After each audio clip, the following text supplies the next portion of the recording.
xa nhau anh sẽ mãi không còn nhớ em. Còn lại điều gì ngoài niềm đau để anh vui kỷ niệm và bước sau ở lấy đêm.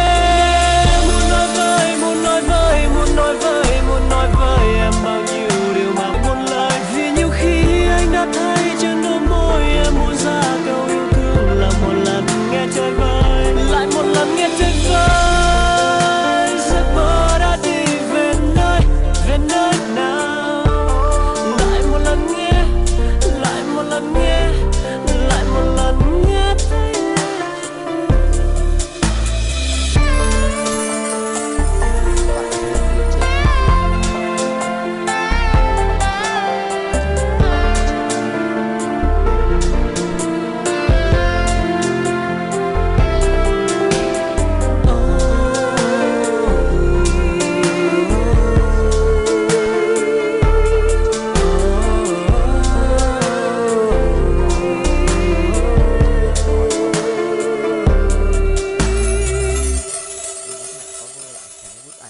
Tầm 90% cho các bạn để các bạn thấy được nó là mình có thể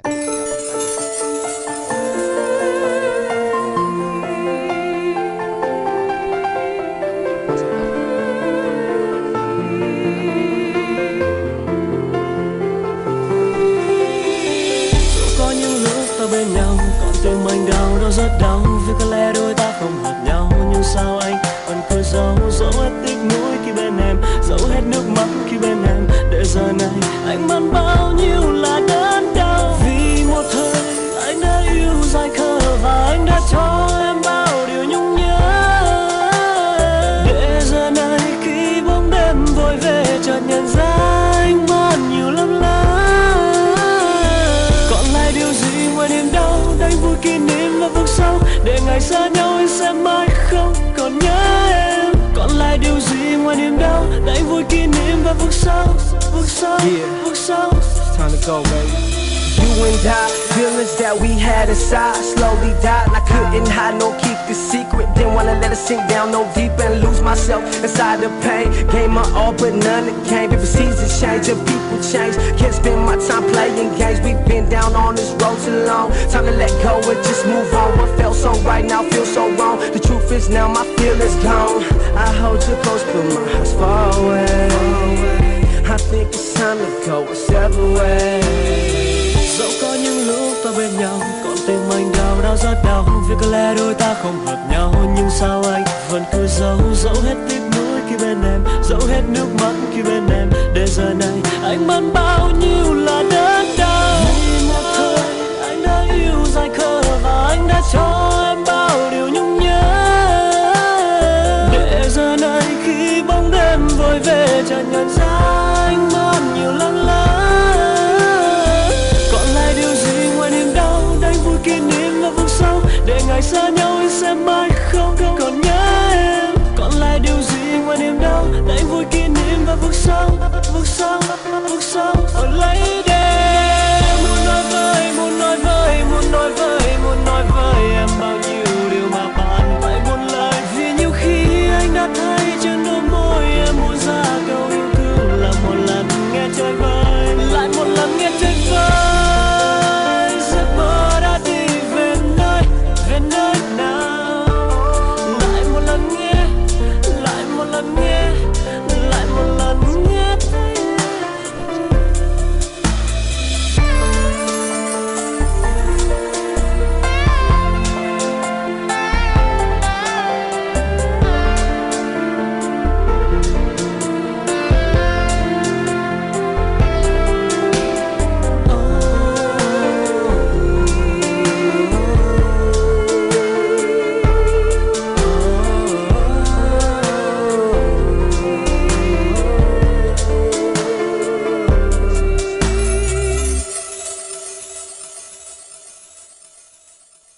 ta cũng làm tương tự, chọn Spotlight.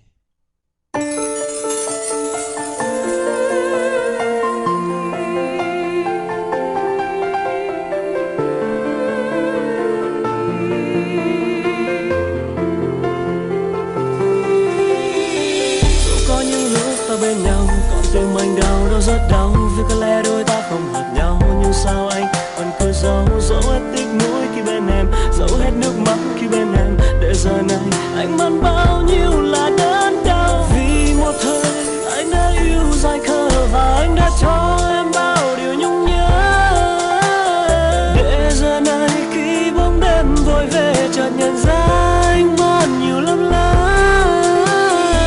Còn lại điều gì ngoài niềm đau, đánh vui kỷ niệm và vực sâu, để ngày xa nhau anh sẽ mãi không còn nhớ em. Còn lại điều gì ngoài niềm đau, đánh vui kỷ niệm và vực sâu, vực sâu, vực sâu. Time to go, baby. You and I, feelings that we had inside slowly died, and I couldn't hide nor keep the secret. Didn't wanna let it sink down no deep and lose myself inside the pain. Gave my all, but none it came. If seasons change and people change, can't spend my time playing games. We've been down on this road too long. Time to let go and just move on. What felt so right now feels so wrong. The truth is now my feelings gone. I hold you close, but my heart's far away. I think it's time to go our separate ways. Dẫu có những lúc ta bên nhau, còn tim anh đau, đau rất đau vì có lẽ đôi ta không hợp nhau. Nhưng sao anh vẫn cứ giấu hết tiếc nuối khi bên em, giấu hết nước mắt khi bên em, để giờ này anh mang bao nhiêu là đớn đau. Vì một thời anh đã yêu dài khờ và anh đã cho em bao điều nhung nhớ, để giờ này khi bóng đêm vội về chợt nhận ra anh mất nhiều lắm lá.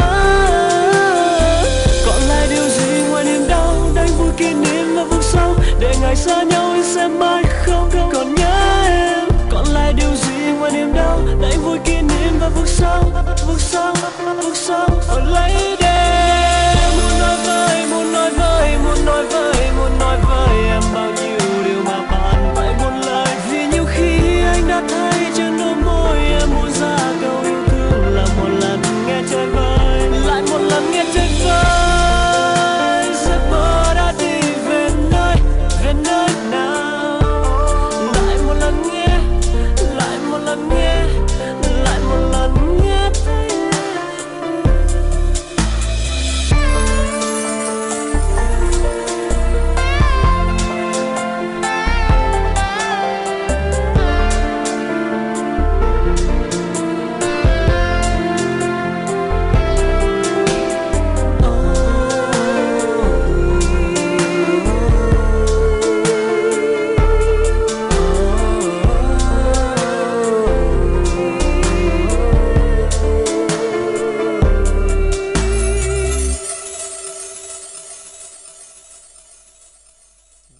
sáng hơn này,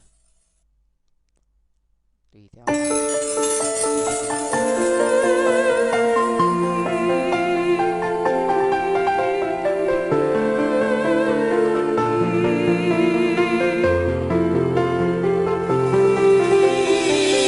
Có những lúc ta bên nhau, còn tim anh đau, đau rất đau vì có lẽ đôi ta không hợp nhau. Nhưng sao anh vẫn cứ giấu hết tiếc nuối khi bên em, giấu hết nước mắt khi bên em, để giờ này anh mang bao nhiêu là đớn đau. Vì một thời anh đã yêu dài khờ và anh đã cho em bao điều nhung nhớ, để giờ này khi bóng đêm vội về chợt nhận ra anh mất nhiều lắm lá.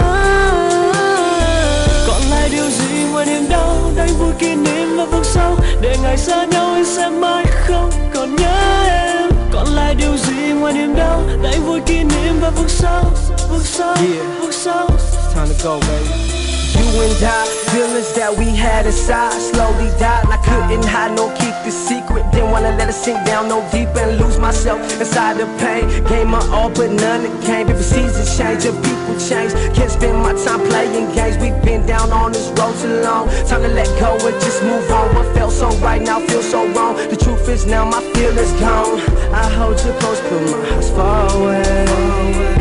I think it's time to go our separate ways. Dẫu có những lúc ta bên nhau, còn tim anh đau, đau rất đau vì có lẽ đôi ta không hợp nhau. Nhưng sao anh vẫn cứ giấu hết tiếc nuối khi bên em, giấu hết nước mắt khi bên em, để giờ này anh mang bao nhiêu là đớn đau. Vì một thời anh đã yêu dài khờ và anh đã cho em bao điều nhung nhớ, để giờ này khi bóng đêm vội về về chợt nhận ra anh mất nhiều lắm lớn. Còn lại điều gì ngoài niềm đau đánh vui kỷ niệm và vực sâu, để ngày xa nhau anh sẽ mãi không còn nhớ em. Còn lại điều gì ngoài niềm đau đánh vui kỷ niệm và vực sâu ở lấy đêm. Muốn nói với em bao nhiêu điều mà bạn phải buồn lời, vì nhiều khi anh đã thấy trên đôi môi em muốn ra câu yêu thương là một lần nghe trời vơi, lại một lần nghe trời vơi. Giấc mơ đã đi về nơi nào, lại một lần nghe lại một lần nghe thấy em.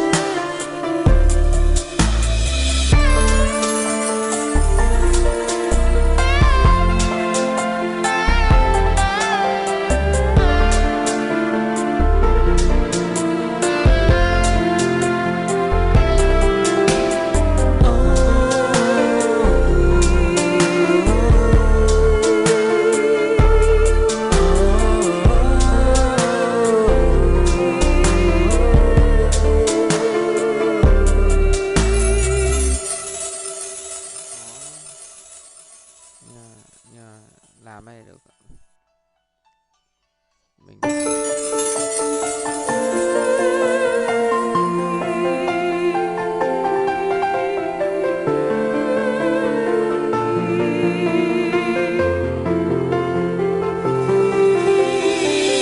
Có những lúc ta bên nhau còn tim anh đau rất đau, vì có lẽ đôi ta không hợp nhau. Nhưng sao anh vẫn cứ giấu hết tiếc nuối khi bên em, giấu hết nước mắt khi bên em, để giờ này anh mang bao nhiêu là đớn đau. Vì một thời anh đã yêu dài khờ và anh đã cho em bao điều nhung nhớ, để giờ này khi bóng đêm vội về chợt nhận ra anh mất nhiều lắm lớn. Còn lại điều gì ngoài niềm đau đánh vui kỷ niệm và vực sâu, để ngày xa nhau